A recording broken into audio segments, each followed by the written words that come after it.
Avant la greffe, je suis resté 8 mois et demi en dialyse. Une fois tous les 2 jours, 4 heures à l'hôpital. En fait, c'est pas 4 heures, c'est 5 heures parce qu'il y a branchement, débranchement. Mais donc en plus, à la fin, j'étais dialysé à Necker parce qu'ils voulaient me suivre, donc il fallait que j'y aille en taxi, que je revienne. Donc ça me faisait des journées de dialyse 11h, 20h au final.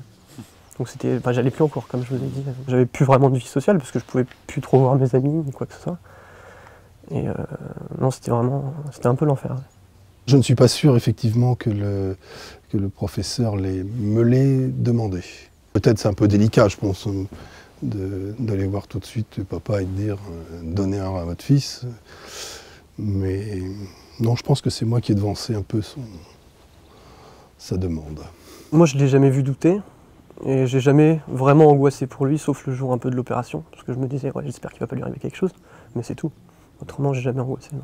Le parcours est long, trop long, mais bon, nécessaire, je pense. Tout au début, on se retrouve avec une batterie de tests sanguins pour vérifier la compatibilité sanguine. Après, on se retrouve avec une batterie de tests, alors des scintigraphies pulmonaires, des échographies du rein, écho cardiaque, tests d'effort. Enfin, on est, on va dire, un peu mitraillé sous toutes les coutures. À l'issue de ça, on a un entretien avec une psychologue.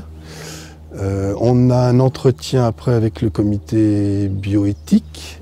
Au final, on passe au tribunal de grande instance devant le président ou la présidente pour dire que l'on est, j'imagine, sain de corps et d'esprit et qu'on n'a pas un pistolet sur la tempe.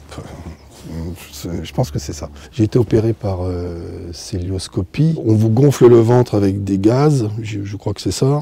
Et en gros, le seul inconfort que j'avais, c'est ça. C'était d'avoir l'impression d'avoir un point de côté, doublé d'une indigestion. C'est un peu le... Bon, donc c'est pas douloureux, c'est juste désagréable et bon, ça passe assez vite, quoi. Un mois après, on n'y perd plus rien, quoi. Déjà, je peux suivre mes études d'une façon plus assidue. Donc ça, c'est quand même important à 22 ans. J'ai des projets. Parce que... Avant, c'est difficile de se projeter sur le long terme quand on est en dialyse.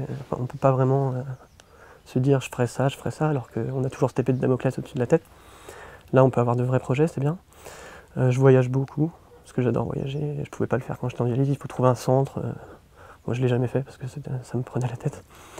Et oui, voilà, c'est les 3 principales choses que ça a changé. Vu mon état aujourd'hui et celui de mon père va très bien, moi aussi.